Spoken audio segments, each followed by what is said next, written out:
punya harta 30 juta. Anak satu cewek, satu cowok, dua nih. Pembagiannya gimana? Enggak. Karena laki-laki dua bagian, perempuan satu bagian. Jadi si laki-laki dapat 20 juta, si perempuan dapat 10 juta. Nah, kalau kita jadikan notasi aljabar, ibu masih ingat gak ilmu aljabaru? 2x tambah x sama dengan 30. 2x tambah x jadi 3x. 3x sama dengan 30, x sama dengan 30 bagi 3. X-nya berarti 10. Berarti 10-nya adalah 10, x-nya adalah 10 juta. Yang dua bagian ya 2 kali 10 dapat. Yang satu bagian 1 kali 10 dapat. Itu gak kerasa gampang kalau ngitungnya cuma 2 anak. Coba anaknya 19, Bu. Kepake banget itu aljabaru. Dan beliau bikin ilmu hitung-hitungan yang sekarang anak-anak muda bingung, Bu. Ini ngapain saya ngitungin aljabar? Nyari X, nyari Y. Yang kan kita cuma dikasih tahu ilmunya, tidak dikasih tahu esensinya. Dulu tujuan si penemu aljabarnya itu untuk apa? Itu. Mudahin syariat Islam. Sehingga ini juga mendorong, yuk. Jadi umat Islam itu Rasul tuh nggak nyuruh kita yang penting kamu rajin ke masjid, sujud, terus udah gitu ninggalin dunia. Enggak sama sekali. Ya. Semua itu punya bidang luar biasa. Ya. Loncat deh yuk jauh dari zaman Nabi. Kita lihat ke zamannya Andalus berjaya. Itu di Spanyol dan Portugal. Dan kalau kita pikir coba kan jauh asalnya dari Arab, nyebrangin Afrika Utara, tembus 5 negara, baru tembus ke Spanyol. 2 kali nyebrang laut. Ya. 2 kali nyebrang laut, tapi dari sana kita tahu ada dulu namanya universitas itu dalam bahasa Arab kan jamiah ya. Jamiah. Dan kita tahu dulu ternyata profesi dengan gaji paling besar di zaman Islam berjaya itu adalah guru lebih tepatnya. Iya, dosen termasuk guru ya. Jadi betul. Cuman bahkan kalau ini saya dengar kajian Ustaz Budi Ashari, pakar sejarah Islam, kalau dirupiahkan di zaman itu, guru PAUD aja, biasa kan yang gajinya paling miris kan guru PAUD Ibu ya, tapi paling banyak pahalanya itu luar biasa ya. Itu guru PAUD kalau dirupiahkan gajinya 15 jutaan sebulan. Apalagi kalau yang udah dosen S3 gitu, dapat 1,5 M sebulan mah Bu dapat ya. Guru, padahal kuliahnya gratis. Dan uniknya negara kalau butuh duit pinjemnya ke kampus, padahal kuliahnya gratis. Coba dari mana itu? Ya. Atau di sana juga ada yang namanya Bimaristan. Apa Bimaristan? Kayak di sini mah rumah sakit ya. Cuman apa bedanya rumah sakit sekarang sama Bimaristan? Rumah sakit sekarang orang sembuh, beres sembuh lihat tagihannya sakit lagi Bu. Ya. Kumat jantung ya. Atau dompetnya yang sakit ya. Di zaman itu, orang keluar dari Bimaristan, diberikan pakaian baru, dan dihitung berapa hari dia dirawat, berapa penghasilannya, dibayar sejumlah uang senilai, dia berapa hari nggak masuk kerja. Coba, biaya berobatnya gratis, keluar malah dikasih duit. Ya, tapi memang kalau misalkan adanya di zaman sekarang, kayaknya orang milih sakit. Memang mentalnya beda, betul? Beda mentalnya. Kita mentalnya minta, mereka mentalnya ngasih. Ya. Dan ketika udah minta, makanya kan kata Nabi itu kaya itu di hati, miskin juga di hati. Kaya itu hati yang merasa cukup, miskin itu hati yang terus merasa kurang. Meskipun minta kok izin ya, di Surabaya itu pernah sampai ditelusuri, minta-minta Bu di lampu merah. Ternyata diikutin, dia pulang ke kampung halamannya, ke Gresik, rumahnya 3 lantai. Di Surabayanya ngemis. Bayangin Bu ya, semenit, lampu merah kan semenit, dapat minimal seorang aja 2.000. Semenit 2.000. Berarti kalau 1 jam 60 menit berapa? 120.000, lumayan. 1 jam loh itu. Kali 3 jam lah dia kerja sehari. 120.000 kali 3. 360.000. Dikali sebulan 360.000 udah berapa? 30.000 aja udah sejuta, udah 900.000 ya. 9 juta. Ya. 10.800.000. Masya Allah. Ngemis. Hah? nggak perlu modalin harus beli jas dulu, beli sepatu pantofel dulu. Tapi lihat hidupnya, Bu. Ngeluh terus, nggak bahagia, stres, menderita. Kenapa? Hatinya yang miskin. Sehingga akhirnya uang banyak juga tetap aja ya, mau jabatannya setinggi apa, mentalnya yang miskin. Bos, bagi tender bos, itu minta terus ya. Tapi kalau sudah hatinya yang kaya, ngerasa cukup, nggak pengen bergantung ke makhluk. Dan jangan tanya, ulama-ulama terdahulu banyak yang kaya. Imam Sufyan Ats-Tsauri kaya, Imam Laits bin Sa'ad kaya. Tapi kenapa ketika ditanya kenapa kaya, indah jawabannya. Agar aku tidak bergantung kepada pemerintah dan kepada manusia. Ya, silakan kaya sekaya-kayanya. Ya. Tapi ya udah bisa dibilang kaya di zaman itu punten, Bu, cuman efek samping. Ya, bukan tujuan utama. Duha, kita ngapain duha? Biar toko saya rame. Boleh nggak kok? Boleh, bagus kok, mintanya masih ke Allah. Allah yang nyuruh kita minta. Ud'uni wastajib lakum, mintalah padaku nanti aku kabul. Surat 40 Ghafir ayat 60 ya. Tapi ketika kita mikirnya ke arah sana di zaman dahulu, mereka duha kalau Allah suka udah. Allah suka udah ngelakuin.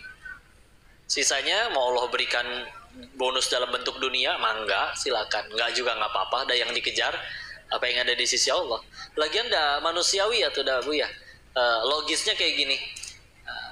Ada tukang ayam misalkan di pasar banyak. Kita nyobain beli di salah satu. Dia misalkan licik. Campurin aja sama yang setengah yang kemarin yang udah agak bau, tiren ya. Begitu nyampe rumah kan kita, kok udah hitam, bau. Besok beli lagi nggak di toko yang itu? Nah, kesalahannya sekali, bisa jadi malam itunya dia tobat, Bu, tapi bisa kita nggak akan pernah balik lagi, betul? Coba kan dulu mah waktu Muslim masuk ke Madinah kan sudah ada pasarnya orang Yahudi, pasar Ka'ab bin Ashraf, pasarnya Bani Qainuqa, ya. Terus ketika akhirnya Muslim berjualan di situ, apa bedanya? Jujur, membeli kurma, berapa belinya? 4 kilo ada nggak? Adanya tinggal 3 kilo. Ada sih 4 kilo, tapi yang satu udah agak lama stoknya. Nih, cium dulu baunya, cobain. Daripada kecewa. Kalau memang tetap mau, silakan sesuaikan aja harganya. Modal saya mah cuman segini. Coba enak ya, Bu? Balik lagi nggak pengen ke tukang jualan yang kayak gitu? Kok tapi untungnya kecil? Sekali lagi, di dalam Islam yang dikejar bukan besar nominal, tapi berkah. Itulah yang bikin 24 jamnya Nabi sama 24 jamnya kita beda. Kita perasaan hidup puluhan tahun gak punya prestasi apa-apa. Beliau mah kayak gitu.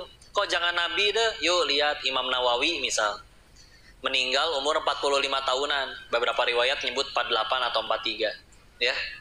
Tapi kalau dihitung jumlah karya tulisnya dibagi dengan jumlah usianya, maka disebutkanlah bahwa sehari beliau melahirkan 4 lembar buku yang baru. 4 lembar buku ya. Sedangkan kan mustahil, Bu. Gimana caranya langsung lahir langsung nulis buku? Betul? Kan ada proses belajarnya dulu dan lain-lain. Tapi memang karya tulisnya sebanyak itu. Umur 45, meninggal 800-an tahun yang lalu, sampai sekarang masih ngalir pahala jariahnya. Ya. Pindah lagi. Itu kan masih zaman ulama terdahulu kok. Ya udah. Ibu tahu buku Iqra? Nah, salah satu adab dalam baca kitab itu tahu siapa musonifnya, penulis kitabnya. Kiainya ada fotonya tuh, Bu, di belakang. Siapa namanya? Bagus, Kiai Haji As'ad Humam. Yang lo tahu kudu hafal ya. Kiai Haji As'ad Humam. Kenapa jadi ngomongin beliau kok? Iqra. Terakhir saya baca laporannya, artikelnya, cetakan resminya yang terjual ada 150 juta kopi. 150 juta kopi. Berarti punten, beliau minimal dapat transferan pahala dari 150 juta orang ngaji baca Quran, itu ngalir pahalanya ke beliau. Iri nggak, Bu? Punten, Bu, ini Indonesia, belum yang bajakannya, betul? Indonesia teh jago ngebajak ya. Punten, kalau si pembajaknya nggak izin sama keluarganya Kiai almarhum, tetap jadi pahala jariah nggak buat Pak Kiai? Tetap jadi pahala jariah? Tetap. Dan Dan kadang bukan satu ikro satu anak, satu ikro satu TPQ 30 anak. Satu dari anak itu punya pesantren nanti, dan dia ngasuh 1000 anak, dia bagiin lagi ilmu yang dulu dia dapat dari ikro, ngalir lagi. Coba. Padahal Pak Kiai kenapa megang tongkat? Dari umur 18 tahun lumpuh, nggak bisa jalan. Bu, 18 tuh umur ibu lagi cantik-cantiknya, Bu. Betul? Sekarang aku juga masih cantik kok. Iya, Bu, iya. Ih, kok mah nggak tahu, dulu ibu pakai seragam SMA lucu loh. Ibu kalau pengen lebih lucu lagi, ibu pakai seragam SMA-nya sekarang loh ya. Datang ke sini, ya. Lebih lucu itu dijamin. Ya. Maka istilah ya, dari umur 18 tahun, kita kalau laki-laki umur lagi lulus SMA ya Pak, lagi gagah-gagahnya, semangat-semangatnya main. Beliau malah harus di kursi roda. Beliau sendiri pun dengan tawadunya tidak mengakui beliau ahli hadis atau ahli Al-Quran. Apa dong yang diketahui? Huruf hijaiyah weh. Tapi ketika niatnya lillahi ta'ala, Allah sanggup langgengkan kitabnya sampai sekarang masih dibeli dan dibaca orang. Ya, Ikro, nggak cuma di Indonesia, nyampe Malaysia itu Ikro, ya. Nah kita tengah hasilin apa selama ini hidup teh? Ya, ada yang mungkin bahkan udah nyampe kepala 3 masih jadi beban orang tua, ada, ya. Alhamdulillah. Bilang banyaknya menjiwai gitu, Bu. Semoga sing soleh anak ibu ya, sila jadi ahli ilmu, ahli Al-Quran. Sehingga ayolah beneran lah. Intinya mah kalau saya mau bahas dari sudut pandang ekonomi dan matematikanya mah asli dah, orang udah pada tahu ya. Cuman yuk, Islam tuh selalu jadi solusi. Kalau mau jujur mungkin kitanya aja kali yang terlalu jauh. Kok aku udah ngikutin ayat pertama Iqra kan? Baca, aku rajin baca komen, baca grup, baca WA. Bukan itu bosku, ya. Ya gitulah ya. Judi apalagi, Bu. Saya suka ngasih tahu. Jangankan judi lah, mesin capit boneka, Bu, ibu tahu. Silakan ibu coba beli mesin itu ya, Bu ya. Nanti sama tukangnya, sama tokonya ibu bakal ditanya, Bu. Ini mau di putaran keberapa, Bu? Putaran apa, Pak? Iya, kalau ibu mirip putaran ke-10, biasanya di putaran ke-10 dia nyapitnya lebih kenceng. Jadi biasanya yang menang di putaran ke-10. Oh gitu? Iya tuh, coba kalau misalkan nyapitnya selalu kenceng, atau tekor bonekanya habis terus. Oh yang gitu aja diakalin. Atulah apalagi judi. Kan judi teh nggak simsalabim ada. Itu ada orang IT yang bikin. Manusia-manusia juga, Bu. Sama-sama punya nafsu, punya syahwat, punya keserakahan, punya keinginan. Apakah kita benar-benar serius berpikir bahwa si bandar judi adalah makhluk yang suci, tulus, ikhlas ingin memberikan kemenangan, bagi-bagi duit kepada semua pemainnya? Bukan hal yang mustahil lagi, hil yang mustahil. Kalau kata apa teh? Semulat ya. Kalau dari awal mereka niatnya bagi-bagi duit, yang dibagi yang mereka buat ya lembaga zakat infak sodako, bukan web judi, ya. Udahlah, ya.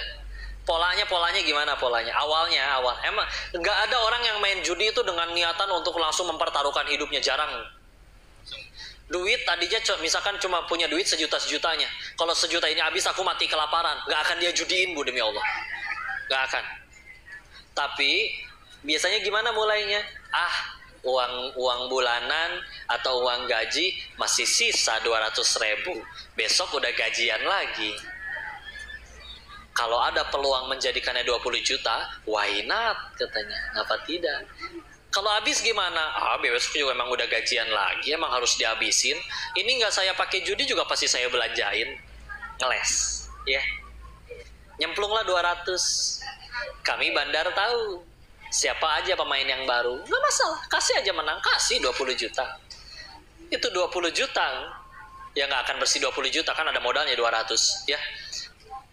Nggak usah nunggu besok, sorenya juga udah dipakai lagi, minimal setengahnya buat main lagi, ya. Kalau iya jadi barang, kalau enggak, dan karena ngerasa beli barangnya gampang dari duitnya, pasti gampang dijual lagi. Kadang memang ada orang yang pengen berdoa, ya Allah, saya pengen punya motor ya Allah, tapi uang saya cuma 4 juta, pengen punya motor seharga 10 juta ya Allah. Ya kadang dipertemuin tuh sama pemain judi yang lagi KO. Emang ya rezeki, udah buat dia. Ya. Dia jual, beli motor 10 juta, dijual 4 juta ada.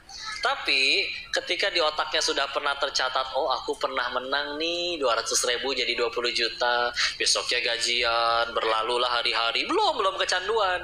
Tapi ketika akhirnya ada sisa uang lagi, atau ada perlu duit lagi, besok gajian, daripada aku harus nunggu besok gajian atau minjem duit sana sini, kenapa tidak kulipat gandakan seperti bulan lalu? Nyemplung 200. Gimana 200 ribunya kalah? Tinggal taruhan 2 kali lipat, akan terbalik dengan 1 kemenangan. Taruhan 500. Aduh, 500 kalah. Tinggal taruhan 1 juta dan 1 kali kemenangan cukup mengembalikan itu semua. Masuk 1 juta. 1 jutanya kalah lagi. Tinggal taruhan 2 juta dan 1 kali kemenangan cukup mengembalikan itu semua.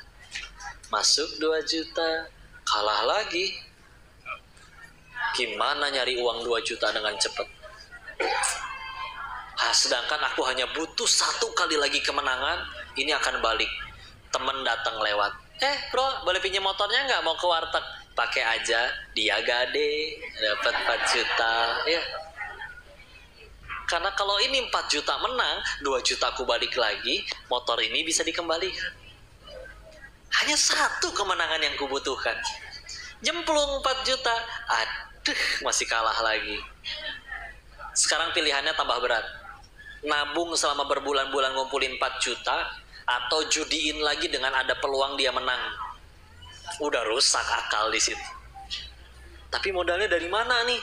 Harus 2 kali lipat biar supaya menang. 1 kali kemenangan bertambah jadi gede. Dia gadein surat tanah orang tuanya. Terus 8 juta kalah lagi, sok makin buntu. Gimana nyari 8 juta saat ini juga? Pilihannya nabung selama setahun, atau nyari modal maksain diri karena hanya perlu 1 kali lagi kemenangan, ini bisa berbalik. Tapi kalau sudah nyampe di titik itu, bandar melalui sistem sudah disetting. Kami udah tahu, dia sudah nyampe di tingkatan akan melakukan segala macam cara untuk kemenangan. Coba, siapa orang yang lebih milih nabung dulu setahun, dengan akhirnya dimaki-maki dulu sama orang-orang untuk ngeberesin masalah itu? Pasti lebih milih yang satu lagi. Ibarat istilahnya, ibu habis mandi, akan gitu ya. Kalau anak kecil habis mandi sore-sore dibedakin gitu ya. Kalau habis mandi bersih pakai baju putih, nyebrang ke warung, tanahnya becek, pasti jinjit-jinjit. Tahu-tahu mobil ngebut kecipratan, nyemplung wes sekalian deh, kepalang basah ya. Ya udah, di saat itu bandar sudah tahu bahwa dia sudah di titik nggak akan berhenti sampai benar-benar mentok dia berhenti. Dia pasti akan ngelakuin segala macam cara. Udah, kok ganti handphone dia, ketahuan akunnya masih sama. Kok dengan ganti internet segala macam akun juga beda yang lain ya, dan yang lain-lain akunnya masih sama tapi internetnya beda tapi handphonenya masih sama ya. Ada MAC address-nya ketahuan kalau ngerti IT-nya ya, dari dunia IT-nya. Dia ganti jaringan, masih bisa kedetek, tahu kita orangnya. Jangankan sekarang IT tuh, kasino-kasino zaman dulu aja itu CCTV-nya di mana-mana. Dia punya alat untuk mencari tahu ini orang masuk nih, ke data langsung mukanya. Ini orang udah datang berapa kali, pernah taruhan berapa aja, pernah menang dan kalah berapa aja. Pakai CCTV gitu kan. Ya, apalagi sekarang digital ya. Diakalin lah, dikerjain ya. Karena pilihannya cuma 2, berhenti sendiri atau Allah paksa untuk berhenti ya. Di judul kajiannya apa solusinya? Solusinya ya udahlah, cari Allah aja. Itu solusi dari semua permasalahan kok ya. Anggaplah akhirnya dia nemu jalan lain, akhirnya bisa punya duit dan apa segala macam. Bisa apa duitnya? Kok duit bisa beli makanan loh, yang lain cuma bisa beli 1 bungkus, aku bisa beli 1000 bungkus. Emang perutnya muat kalau beli 1000 bungkus? Beneran Bu, masalah duit itu kami sampai sesama orang-orang yang diuji kekayaan di sana, kami sampai berkesimpulan kayak gini. Kalau ada orang ngoyo setengah mati berusaha pengen jadi kaya, alasannya cuma satu, dia belum pernah kaya. Dah. Beneran, penasaran doang. Makanya KB itu, apa OKB? Orang kaya blow on. Beneran. Maka yuk ngobrolin makanan ya. Makan tempe bacem yang nyaris basi sama steak tenderloin yang setengah juta, bedanya di mana? 5 cm, di sini doang 5 cm. Kalau dia cadel 3 cm. Coba begitu udah ketelan, emang kenyang makan tempe sama kenyang makan daging, kenyangnya beda. Sama, apa yang lebih sama? Sama-sama bau keluarnya. Ya. Jadi kenapa makanan mahal begini kok? Oh iya, ini makanan ini nanti keluarnya wangi soalnya. Enggak, tetap aja bau. Ya. Cok bu, sepatu 50.000 sama sepatu 50 juta. Sama aja bau cokor bu. Diinjek-injek juga. Ada gitu sepatu dijamin wangi gitu. Enggak ya. Tetap aja. Dan kalau dipakai tetap ke tempat maksiat, tetap aja bersaksi. Al-yawma nakhtimu ala afwahihim wa tukallimuna aydihim wa tashhadu arjuluhum bima kanu yaksibun. Akan ada hari di mana tangan, kaki semua bersaksi ya, menyampaikan dia digunakan untuk apa aja. Ya, surat apa tadi? Yasin ayat 65 Mumtaz Surakallah. Ya, Masya Allah. Maka kok bisa beli bangunan loh, beli rumah, beli villa. Ayo jujur-jujuran ya. Akhirnya bisa beli villa. Akhirnya kalau emang beli villa juga tetap aja villa segede apapun, tidurnya tetap aja di atas kasur 1 kali 2 meter. Segede-gedenya 2 kali 2 meter. Nggak mungkin ibu ngegelinding, guling-guling ke setiap bagian rumah itu. Benjut no ayah ya. Yuk jujur, siapa yang paling menikmati villa orang kaya itu? Si Mamang sama si Bibi itu. Berenang tiap hari seger, Masya Allah. Nikmat hirup teh, Masya Allah. Berenang, lari-larian di taman bu, kayak film India. Mama, Bibi. Nanti malam mau tidur di lantai berapa sayang? Lega. Tiap bulan digaji dan tidak dihisap. Makanya kunci bahagia itu ternyata sederhana. Jaga villa. Bukan ya, Masya Allah. Pindah ke puncak semua nanti. Sok bandingin sama yang punyanya ya. Belum tentu datang setahun sekali. Ibu pernah ke Pulau Seribu nggak bu? Deket ya bu. Halo, mudah-mudahan pernah ya. Atau yang paling penting ke Makkah dulu aja lah ya. Nah, pernah waktu ada rihlah ke sana, dibawa sama tour guide-nya ke satu pulau, katanya pulau pribadi. Di atasnya ada villa gede, halus, kosong, melompong. Tiba-tiba ada orang keluar. Masa iya setan, kata saya tuh. Oh ternyata yang jaganya. Ceritalah, oh ini pulau pribadi, ini villanya juga punya pribadi. Karena kita mengambil hikmahnya aja, jadi nggak usah sebut nama ya. Milik salah seorang ya pemimpin di negeri ini ya. Maka udah orangnya udah meninggal. Saya tanya kan, sebelum orang itu meninggal, udah berapa kali datang teh? Ada kali 30 tahunan belum pernah datang lagi. 30 tahun pak? Iya, tapi tiap bulan bapak dapat gaji itu 30 tahun. Oh dapat. Seorangnya udah mati, anak-anaknya aja masih ngegaji saya kok. Nikmat sekali bapak ini. Ya, yang punya belum tentu datang setahun sekali. Mau di aku nggak bisa, nanti ketahuan KPK ya nggak? Tiap bulan bayar gaji si Mamang sama si Bibi, belum maintenance kolam renang, apalagi token bu, bu kebayang punya villa bu, ngisi token 20.000, dilepehin sama tokennya ya. Malu-maluin ya, nggak enak, pahit gitu ya. Kurang ajar tokennya ya kali tuh puasa villa ngisi token 20.000 ya. Coba, dan yang paling repot dihisap. Asli dah kan ya. Gitu-gitu aja. Rezeki mah gitu. Gak akan mati kita sebelum rezeki yang sudah Allah tentuin di alam rahim tuh. Kan manusia tuh nggak mungkin terlahir kalau nggak Allah tentuin dulu rezekinya. Bu, maaf Bu, siapa di sini yang mohon maaf ya, janda ditinggal suaminya meninggal? Ibu tenang Bu ya, saya nggak ada niat pengen nafkahin atau apa, bukan Bu, tenang aja ya. Enggak, kita ambil hikmah. Ibu izin boleh saya tanya, Bapak udah wafat berapa tahun Ibu? Setahun 3 bulan. Tapi Ibu hidup ya? Ibu belakang berapa tahun? Ada yang ditinggal lebih lama? Berapa tahun? 15, 13. Tapi Ibu hidup ya sekarang ya? Kelihatannya sih Ibu masih hidup ya. Maaf Bu ya. Ibu makan setiap hari Bu? Dua-duanya? Makan ya?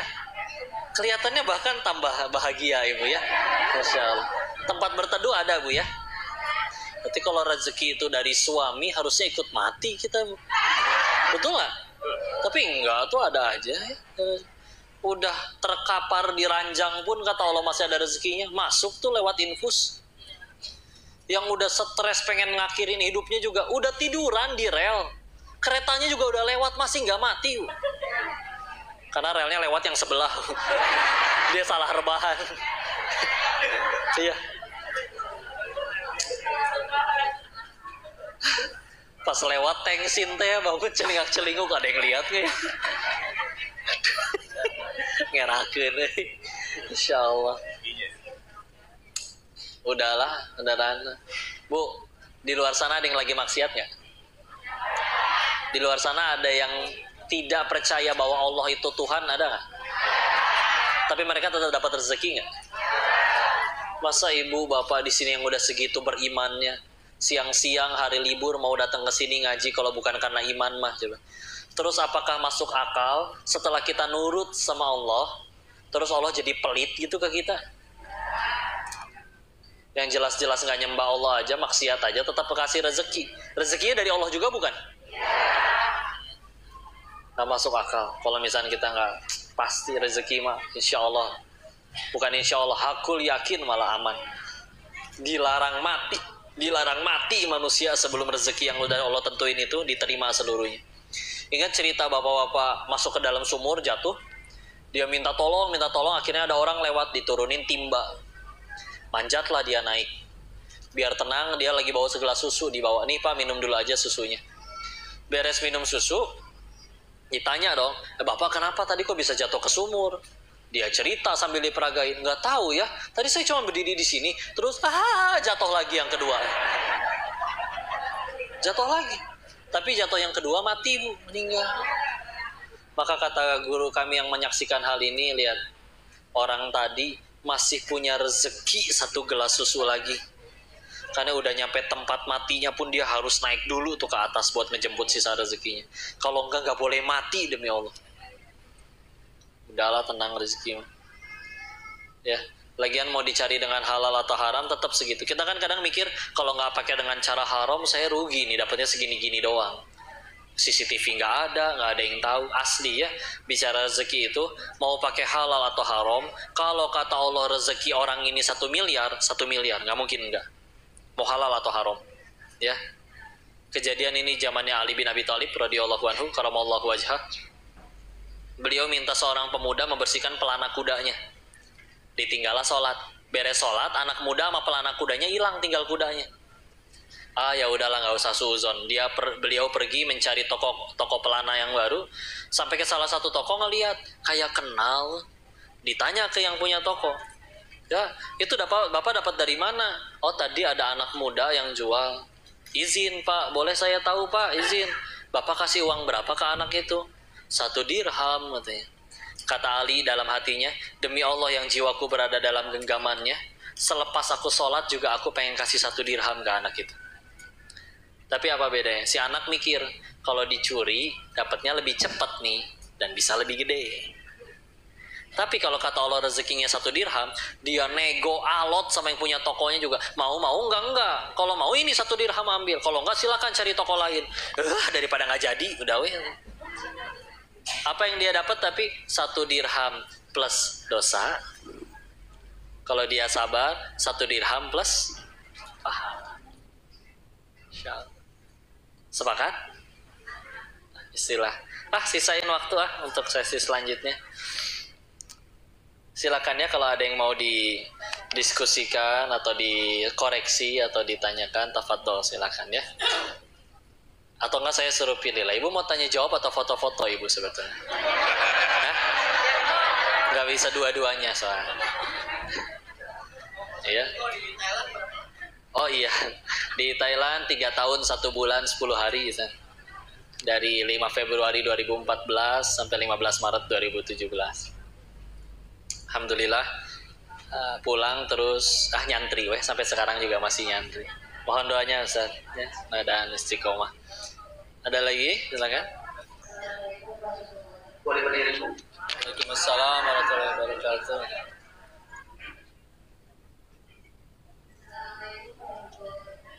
Waalaikumsalam warahmatullahi wabarakatuh. Ya.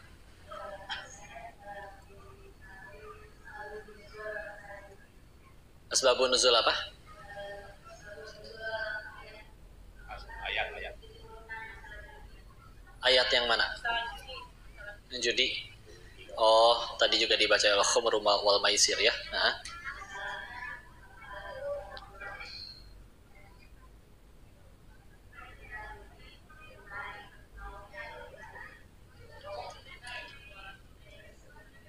Oke, insyaallah. Baik, bismillah. Izin Ibu, kalau bicaranya tafsir, saya waktu itu baca kitab Fadilatul Amal, musannifnya menuliskan untuk seseorang bisa menafsirkan Quran sendiri itu, maka minimal menurut beliau harus menguasai 15 fan ilmu, ya. Nahunya, sorofnya, asbabun nuzulnya, terus hadisnya, terus sirah nabawiyahnya, dan saya dengan kefakirannya belum menguasai 15-15-nya. Jadi izin daripada salah menjawab, jadi izinkan saya nanti bertanya lagi dulu ke guru atau mencari tahu lebih lanjut ya. Tapi satu hal yang memang perlu kita yakini, kalau Allah sampai melarang pasti buruk buat kitanya ya. Karena nanti ketika kita bicaranya fikih itu hanya bicaranya boleh atau tidak, halal haram, paling ditambah mubah, sunnah makruh. Tapi guru saya selalu bilang, di atas fikih itu selalu ada yang namanya takwa. Apa bedanya? Fikih hanya bicara boleh atau tidak, takwa akan berbicara Allah suka atau tidak. Ya. Karena meskipun nanti orang bilang ini ada keuntungan kok saya bisa dapat tidak, ya, jangankan bicara judi, bicara baca komik deh. Baca komik bisa jadi hukumnya mubah. Asal mau komiknya kartun ya, bukan komik porno atau lain-lain ya. Hukumnya mubah, tapi akan ada orang yang selalu melihat dari sudut pandang lain. Daripada aku baca komik, kayaknya aku lebih dicintai Allah kalau baca Quran deh. Makanya aku nggak peduli komik itu hukumnya apa, ya. Maka dia lebih memilih mana yang lebih Allah cintai. Nah, tadi ketika bicara tafsir, apalagi sampai asbabun nuzulnya, izin, kami memang ngaji tafsir Al-Azharnya Buya Hamka, tapi belum nyampe ke yang Al-Maidah itu, ya. Jadi PR saya Bu ya. Dan mohon maaf atas kebodohan dan kekurangannya ilmu. Mudah-mudahan nanti bisa dapat jawabannya dari guru-guru kami. Wallahu a'lam bishawab. Assalamualaikum warahmatullahi wabarakatuh. Waalaikumsalam warahmatullahi wabarakatuh.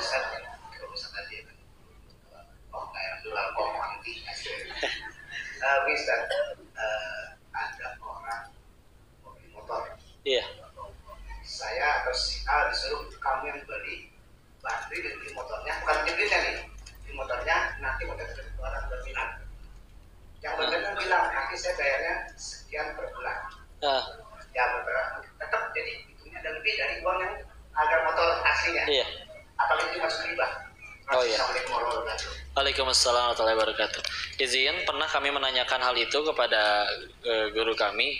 Jadi gagal akadnya orang yang izin, mohon maaf, seperti kayak leasing atau yang riba-riba lah ya. Itu misalkan yang beli mobil bayarnya ke leasing, sedangkan mobilnya itu masih belum dibayar lunas. Berarti kalau belum bayar lunas kan belum pindah akad. Berarti kan baru secara akad dia, secara kepemilikan dia baru berpindah kan setelah dilunasi. Ya enggak? Terus akhirnya si leasing ini, si yang beli, yang bayarnya ngebayar tapi tidak ke yang punya mobil, tapi ke pihak lain. ditambahkan nilai lagi berbunga, ya. Jadi di situ ada ghoror, ada ketidakjelasan, ya. Kalau waktu itu pernah ditanyakan, kalau begini gimana? Ada orang pengen beli handphone nih, harga handphonenya mahal, dia cuma sanggup untuk nyicil, makanya udah saya datang ke toko, saya beli handphonenya lunas, cash, berarti sudah perpindahan kepemilikan. Handphone itu sekarang jadi milik saya beli dari toko. Sekarang toko udah nggak ikut-ikutan. Sekarang antara saya yang sudah punya handphone dengan orang yang pengen beli, tapi dia nggak punya kesanggupan cash, sanggupnya dicicil. Nah kalau seperti itu, yang saya ketahui dari guru ngaji kami di Darut Tauhid, dipersilahkan, masih diperbolehkan. Dia dan kita kan boleh ngambil untung, betul? Iya, apalagi kalau dia yang minta. Tapi dalam artian begini, kita beli barang 10 juta, ya kayak kita ibu jualan apa misalkan, telur, gamis, segala macam, ya. Ibu modalnya 100.000, ibu jualnya 100.000 nggak? Lebih kan? Nah ini gitu, ini kita emang jual nih pengen bisnis, nyari untung dari barang yang sudah milikku, sudah jelas itu benar-benar sudah jadi milikku, sudah aku beli putus dari pihak lain, aku berjual beli dengan orang lain dengan cara dicicil per bulan dengan nilai yang kalau dihitung-hitung jumlahnya jelas lebih besar daripada saya beli cash, ya itu mah keuntungan, ya. Jadi yang saya tahu yang kayak gitu sih masih diperbolehkan. Wallahu a'lam bishawab. Mudah-mudahan bisa menjawab pertanyaannya. Waalaikumsalam warahmatullahi wabarakatuh.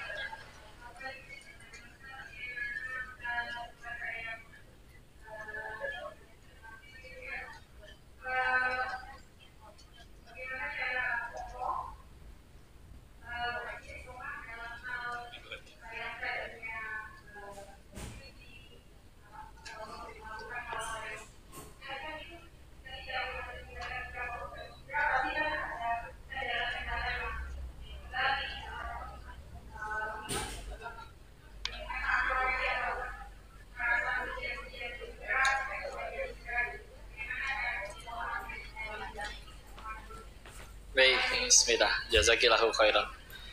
Baik. Koreksi, saya mah tidak berjudi ya. Karena saya bandarnya ya, tidur juga dapat duit, menang.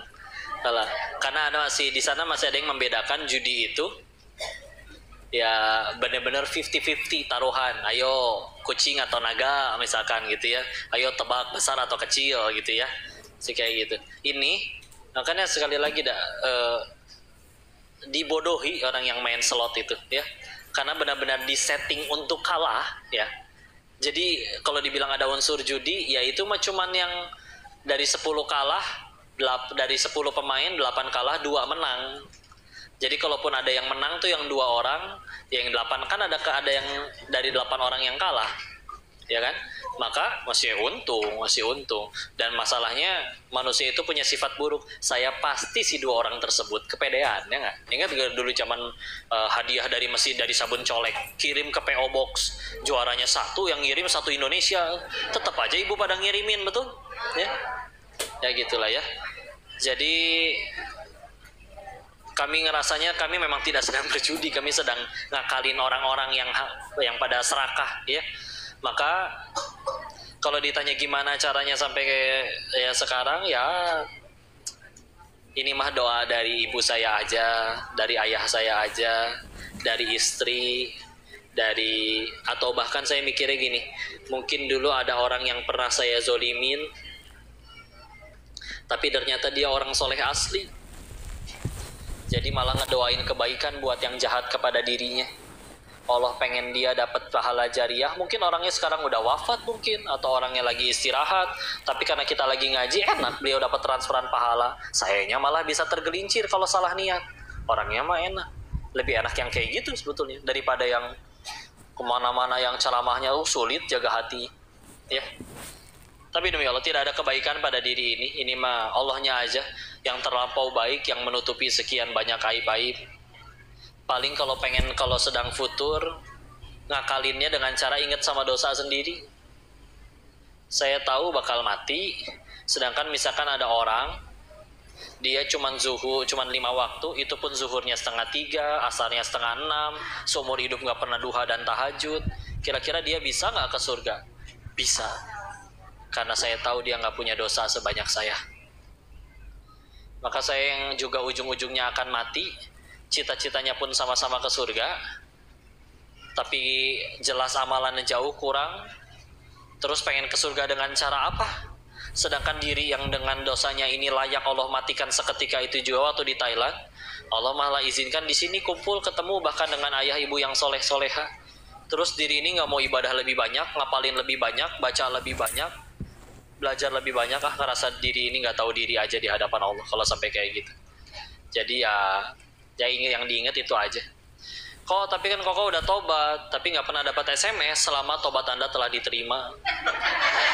Jadi ya doain saya ya, mudah-mudahan diampuni sama Allah. Karena ngeri lah. Imam Ghazali pernah menasehati, salah satu dosa yang paling tidak terasa itu adalah ngerasa diri ini udah aman dari azab Allah. Amannya lewat mana? Pilihan berarti. Iya. Kok kita udah sholat, yang sebutkan sholat kita yang mana dari akhir balik sampai detik ini, yang mana yang diterima oleh Allah? Nggak bisa jawab saya juga. Ya. Sedangkan begitu kita maksiat, malaikat nggak ketiduran, kecatat. Giliran sekalinya beramal, belum tentu keterima. Mungkin cuma jadi penggugur kewajiban.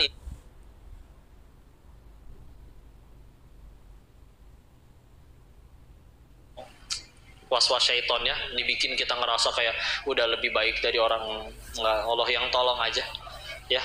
Maka udah terus ingat ke arah sana terus aja, sama rutinin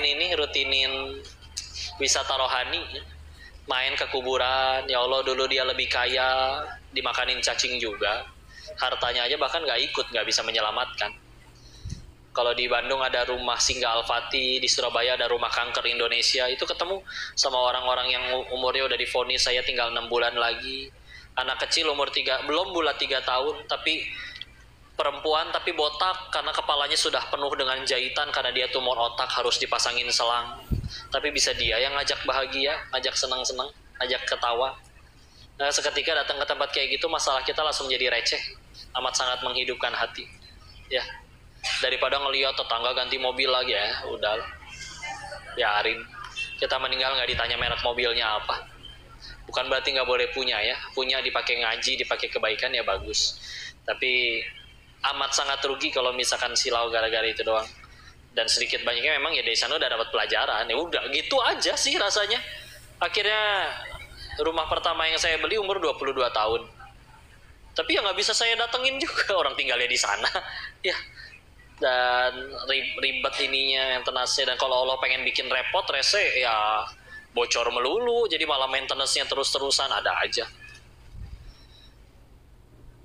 Pulang dari sana gimana kondisinya? Ya jujur sih masih bawa duit, rencananya tinggal hijrah nih, sambil masih ada sisa uang. Waktu itu masih ada sisa ya, walaupun tinggal beberapa ratus juta ya, tapi tinggal dibawa pulang. Hijrah sambil bawa modal usaha nih, pas saya pasti meledak di Indo.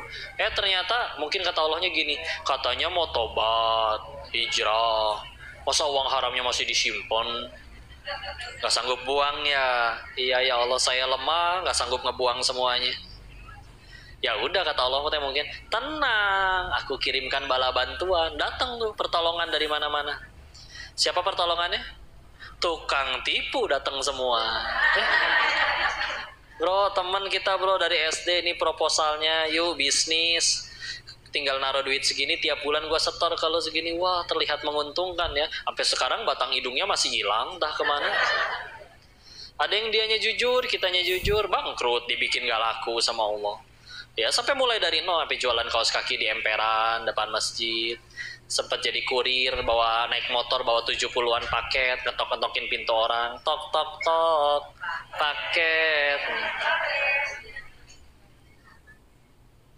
Tapi ya udah, kalau udah episodenya gini ya udah. Dan dulu marah, di awal-awal 2 tahun 3 tahun awal, naon hijrah, nonggeng sujud, gajian malah habis segala duit, percuma. Mana nih yang katanya hijrah ditolong Allah? Tapi setelah akhirnya belajar ngaji terus lebih dalam, malah ngerasa justru itu teh pertolongan. Jadi sisa uang haramnya nggak ada yang kemakan sepeser pun. Coba kalau masih dimakanin, repot ya. Jadi saya cuma sedang dilepaskan dari segala kemelekatan itu aja. Padahal aslinya ketika udah di sana juga sama aja sih. Ya. Wah, sok ngebayangin kita pernah makan mungkin di rumah sederhana, cuman pakai nasi sama kecap manis, paling tempe gitu ya. Tapi pose udah enak standar 1 ya nggak, makin naik ya. Dan ditambah bumbu paling nikmat, yaitu syukur deh. Dengan kumpul dengan orang-orang yang disayang. Suatu ketika diuji kayak saya pengen tahu mana nih restoran paling mahal di Thailand. Nyobain, udah mah gaji daging cuman segede gini 800.000 bu gele ya. Begitu diicip, naon kurang asin, garemin sendiri, bawa bon cabe sendiri. Itu mendingan makan di rumah.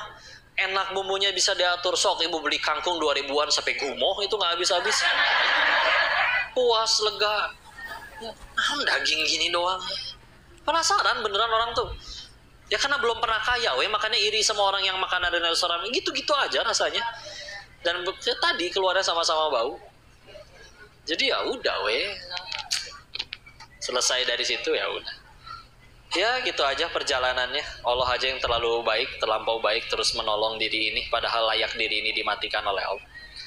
Ya, wallahu a'lam bishawab. Mudah-mudahan bisa menjawab pertanyaan. Cukup? Assalamualaikum warahmatullahi wabarakatuh. Waalaikumsalam warahmatullahi wabarakatuh. Ustaz, bagaimana pandangan Ustaz tentang kondisi masjid yang ada di sekitar kami atau kita? Kebanyakan kita atau pengurus masjid tidak peduli dengan kebutuhan lingkungan, jamaah atau warganya, sehingga ketika seseorang atau beberapa orang butuh bantuan, masjid ini tidak maju sebagai problem solving, sehingga masyarakat yang ada mencari jalan pintas dengan mengajukan pinjaman online atau yang lebih praktis itu bank keliling, bangke. Nah itu jujur itu sudah menjadi warna dalam kehidupan kita bermasyarakat, walaupun di tengah-tengah kehidupan kita bersosial itu ada masjid. Jadi saya lihat justru mereka juga nggak bisa disalahkan sepenuhnya, karena masjid hadir tidak memberi solusi untuk mereka. Kan jarang orang yang mau pinjam ke masjid, dan kadang-kadang kalau pinjam ke masjid itu, mohon maaf di sini banyak pengurus masjid pelit-pelit. Gitu. Ketika pengurus masjid kumpul, itu AC boleh dinyalain. Tetapi ketika jamaahnya lagi kumpul mau ngobrol, AC dimati-matiin. Atau setelah sholat nih, jamaah masih sedang sholat, pengurus sudah nggak ada, AC dimati-matiin semua. Itu jadi menurut saya sebetulnya masjid juga punya tanggung jawab dalam hal ini. Ya mungkin kita pernah dengar cerita tentang satu kuntil anak yang mentertawakan satu jamaah yang sholat 5 waktu berjamaah, tapi sholatnya diterima sama tidak diterima oleh Allah karena ada satu anak yatim yang meninggal karena kelaparan. Jadi gimana menurut Ustaz? Terima kasih. Baik, insya Allah. Bismillah. Makanya di masyarakat itu kan unsurnya 4 ya Pak. Saya tahu. 1, jelas ada umat. Yang kedua ada amir sebagai pemimpin mengurusi hajat masyarakat. Yang ketiga ada ulama. Jadi rel nanti mereka tahu mana yang boleh, mana yang tidak, mana yang halal, mana yang haram. Yang keempat ada agniya yang menjadi dukung, ibarat jadi bensinnya ngedukung dakwah. Ali bin Abi Thalib ketika ditanya oleh umatnya, wahai Ali, kenapa di zamannya Rasul semua damai, aman, tentram, meskipun semuanya hidup lebih sulit, di zamanmu kenapa terlalu banyak fitnah? Katanya. Ali jawabnya apa? Karena di zamannya Rasul aku yang menjadi umatnya, di zamanku kalian yang menjadi umatnya. Jadi ketika bicara untuk ngerapihin itu semua, kemarin kami ngebahas itu tuh waktu lagi di Gili Trawangan, waktunya azan ya. Izin saya percepat ya. Ya, untuk bisa ngerapihin itu semua kudu semua pihak ya. Gak bisa ulamanya doang aktif, yang di masjid doang aktif, atau yang kayanya aja terus aktif sedekah. Kadang memang ya ada orangnya yang memang harus, ya di zamannya itu memang mereka mentalnya nggak selapar apapun, pada nggak pengen minta, pada pengen berdikari sendiri ya. Sekarang ada zaman dimana ketika akhirnya malah merekanya yang jadi pengen minta terus. Ada zaman yang akhirnya yang punya amanah malah jadi tidak amanah. Makanya ini pentingnya, ya udah kita mah cuma bisa terus berdakwah. Mudah-mudahan semuanya fasabiqul khairat, jadi kebaikan. Kita lihat bagaimana dulu Islam pernah berjaya, seperti apa. Oh, masjid zaman dulu seperti apa, fungsinya seperti apa. Masyarakatnya juga harus bagaimana, ya. Karena ya semuanya harus dijauhkan dari sifat yang menyalahkan lah. Salah satu sifat yang paling tidak baik adalah setiap kali terjadi sesuatu, ada aja jenis orang yang misalkan emang siapa sih ini yang salah, begitu dapat siapa yang disalahin, dia tambah takwa enggak, tambah soleh enggak, yang penting sibuk ngomporin. Yang kayak gitu juga ada. Sedangkan orang-orang soleh terdahulu, mereka apapun yang terjadi, yang dipikirin gimana caranya saya tambah dekat kepada Allah. Sehingga akhirnya semuanya sibuk tuh. 4 unsur tersebut sama-sama ingin memperbaiki diri, jadi tambah baik, baru akhirnya semuanya bisa bismillah insya Allah. Tapi kalau misalkan cuma salah satunya aja, pasti ada yang jomplang, ya. Maka nah ini bahasannya nanti cukup panjang ya, izin dengan keterbatasan waktu, tapi kita doakan mudah-mudahan semuanya fastabiqul khairat, sama-sama pengen ngejar ridha Allah, dan Allah tolong lingkungan ini jadi makmur, tentram, adil, damai, sejahtera semuanya. Barakallahu fikum, mudah-mudahan bisa ada manfaatnya. Billahi taufiq wal hidayah. Assalamualaikum warahmatullahi wabarakatuh.